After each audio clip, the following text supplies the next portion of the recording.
c'était un Sony, mais ton matériel à toi. C'est aussi du Sony. Ah, c'est le même alors. Par là, c'est du HD. Ah oui, Haute définition. Il y a les 3 tables, on va mettre 6 personnages. Et là, on est en train d'installer l'éclairage. Donc, on va mettre des boules chinoises. Parce que les boules chinoises donnent un éclairage très diffus. On va rajouter encore du petit décor, des affiches,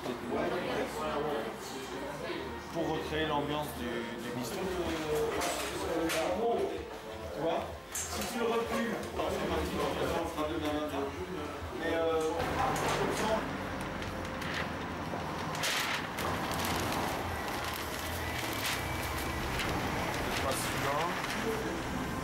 c'était un rose. Non, bah non, il n'y a plus aucun intérêt d'avoir un chimie. Et en se mettant avec un miroir au milieu de la rue et le soleil, non? Oui, mais ça se fait. Ouais, ça se fait ça. Des réflecteurs, bien sûr. Le problème, c'est qu'il faut 2 gars qui s'occupent sans arrêt Il faut pas qu'il y ait de rattraper, puis il faut pas être battu en fin de journée. Si le soleil passe derrière un immeuble, tu l'as plus, tu renvoies plus dedans, tu n'as plus de lumière, tu tombes. Exact. T'es battu.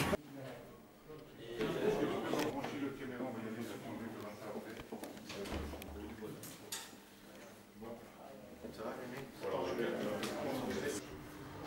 15 ans, ça fait parler. Ça problème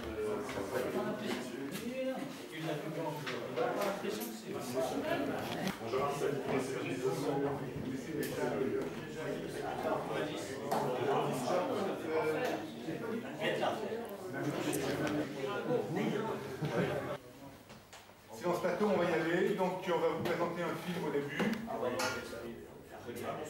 Alors attention, c'est parti. Aldo, avec ta cravate de classe.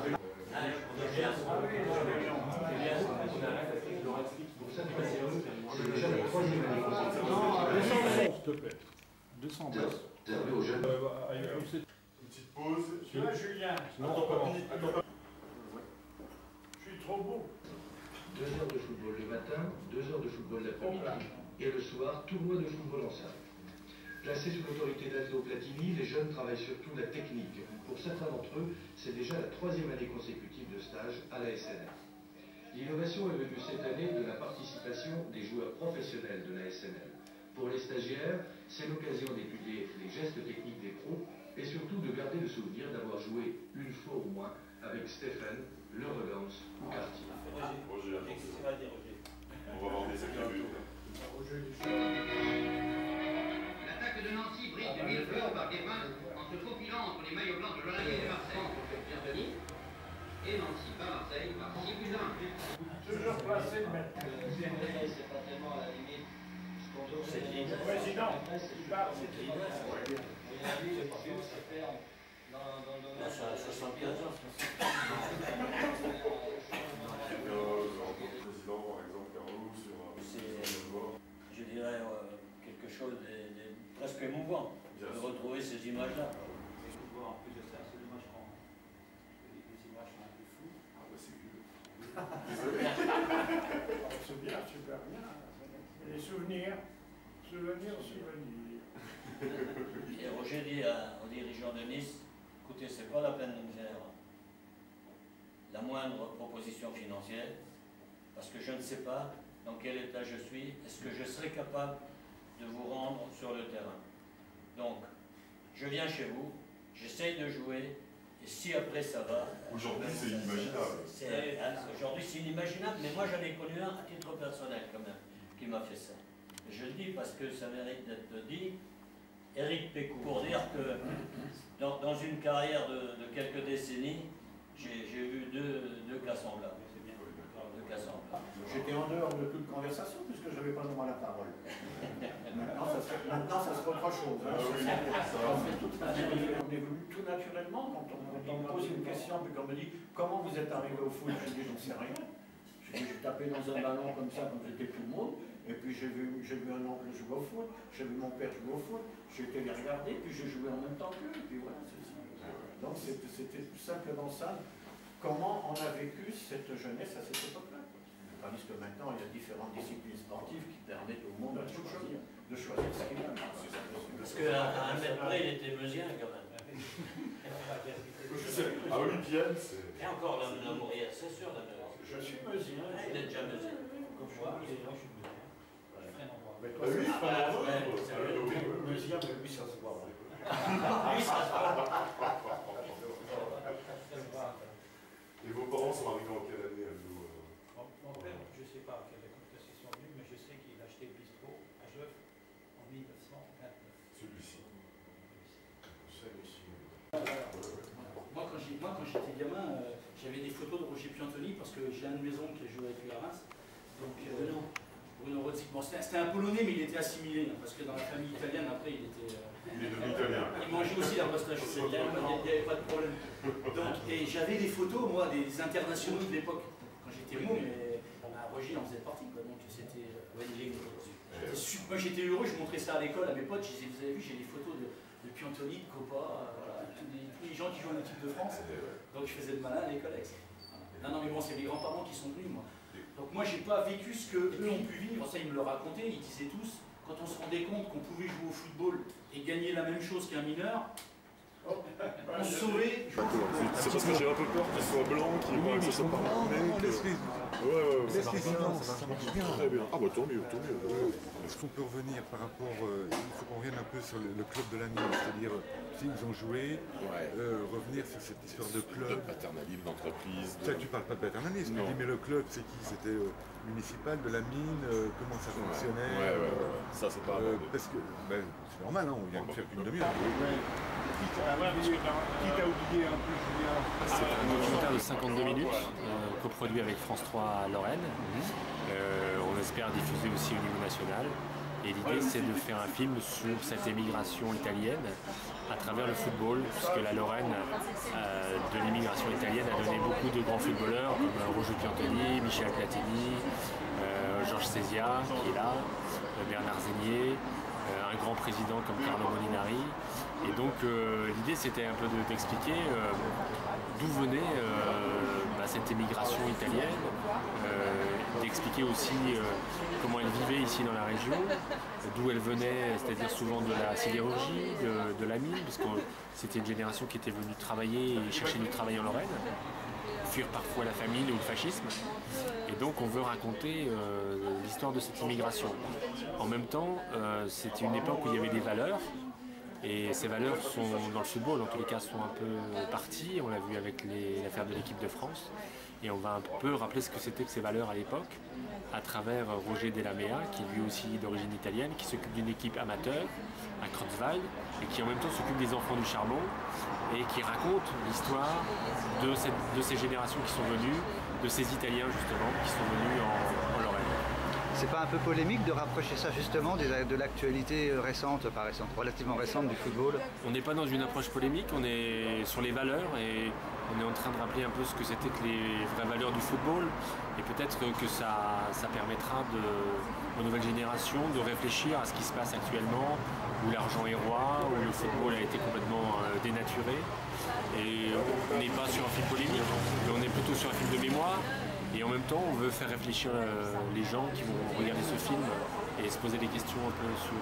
Au-delà de ça, ça va intéresser toute la région parce que c'est une histoire de l'immigration, mais à travers cette histoire d'immigration, on a tous admiré un Platini, on a tous admiré un Piantoni, on a tous été en lien avec un Molinari quand on est messin. Et donc ça va parler football, ça va parler immigration, mais ça va parler aussi de destin. Et je pense que ça va intéresser, on l'espère, à l'archipel.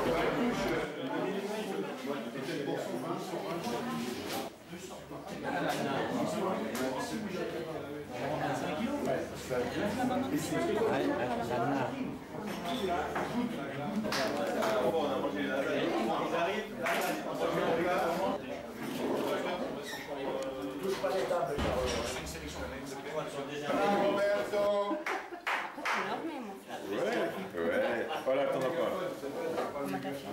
Appuie sur la aujourd'hui qui sont pas... Attention, on se remet en place. Voilà. Silence plateau. C'est pas une boisson italienne, ça. Non, mais je voulais essayer de la voir, mais j'ai du mal avec les papiers. Ou Clemens. Dans la Mourière, il y avait des cités, il y avait des 3 pièces et des 4 pièces. Alors on faisait les sélections du 3 pièces pour jouer contre les 4 pièces. Sur la grande place du village. Mais on ne s'entraînait pas ensemble. Hein. Ah non, surtout pas. Quand on jouait les 4 pièces, je faisais partie du coin des 4 pièces, on jouait sur la place de l'église. Les 3 pièces, ils allaient jouer sur leur petite place à eux. Mais le tournoi, c'était la grande place de la Mourière. Et puis après, quand on était ensemble, on a fait une sélection pour jouer contre la Mourière Meurthe-et-Moselle. Parce que nous, c'était la Mourière-Meuse. Voilà. Et là-bas, on a joué contre la Mourière Meurthe-et-Moselle. Vous étiez en déplacement? Pas trop loin. Je vais pas aller à Gueugnon. Ah non, pas technique, non.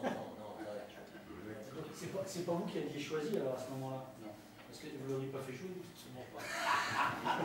Je suis signé à Nancy naïvement, bêtement, connement. Parce qu'on m'a dit, tiens, tu vas être professionnel.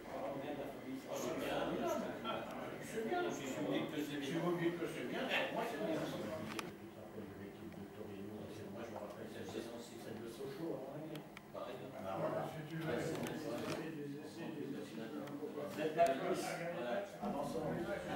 C'est pas déjà des petits Pologne, deux Polonais. Est-ce qu'il y a un Français? Est-ce qu'il y a un étranger alors? Un étranger à ça? C'est Michel Michel, oui. Ah, d'accord. Il était déjà gros, Michel. Bien portant. Pour en revenir à ça, polonais, italien, vous en fichez. Dans l'équipe mais il y avait des gens qui marchaient.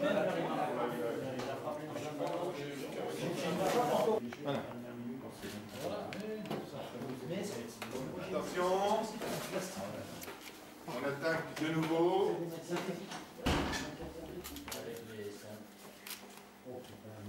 Silence plateau. Juste pour rapprocher. Sinon, on est plus d'accord. De là, puis on vous attrape plutôt avec le micro là. Ah ouais, d'accord. C'est celui-là qui me dit. Je te le mets là. C'est mieux, non? Ah oui, c'est pour la voix, ça va. Oui, mais alors, moi, tu m'écartes, mais forcément. Voilà. Faut t'en demander. Et bien, on avait des ballons aussi dégueulasses que vous pensez. Des ballons qui font 50 kilos. Et tu avais ça sur la tête, tu tombais. C'était KO. Ils ne te le disaient pas, mais c'était des médecines molles qui l'avaient fait. Puis il l'avait envoyé en éclaireur pour que je signe à Nancy. Puis j'ai signé à Metz. Donc bon, il a dû se faire un peu allumer. Non, mais bon, j'ai commencé là. L'équipe nationale, je pense que à un moment donné, il y a un devoir. Enfin, ils représentent l'équipe nationale, ils représentent la France. Les gamins, c'est un exemple pour tous les gamins. Parce que même aujourd'hui, si ça a changé, les gamins, quand ils voient l'équipe de France, c'est l'équipe de France. Donc, quand ils se permettent d'envoyer promener l'entraîneur, machin et trucs, les gamins, ils vont rentrer dans leur club, ce sera à Jeuf, ou je sais pas où, moi, ou à Florange, ou à Nancy, ou quoi, ou à Villerupt. L'entraîneur va leur dire un mot, les gosses, ils vont envoyer des Quand ils nous confient des examens, c'est de dire, je ne sais pas si on en fera un footballeur, mais on vous en fera au moins un bachelier. Absolument. Bon, ça c'est sûr. C'est que maintenant on va faire une minute de silence, c'est-à-dire que comme là on en a filmé pendant 3 heures et qu'on va le réduire, on a besoin de silence qui n'est pas un vrai silence, parce que quand on ne parle pas, il y a les bruits, une ambiance sonore. Donc on ne va pas bouger pendant Jusqu'à ce qu'on dise stop. Jusqu'à ce qu'on dise stop. Donc là on ne parle pas. J'y arrivera maintenant. Donc vous ne bougez plus, silence tout le monde. S'il vous plaît, on dit.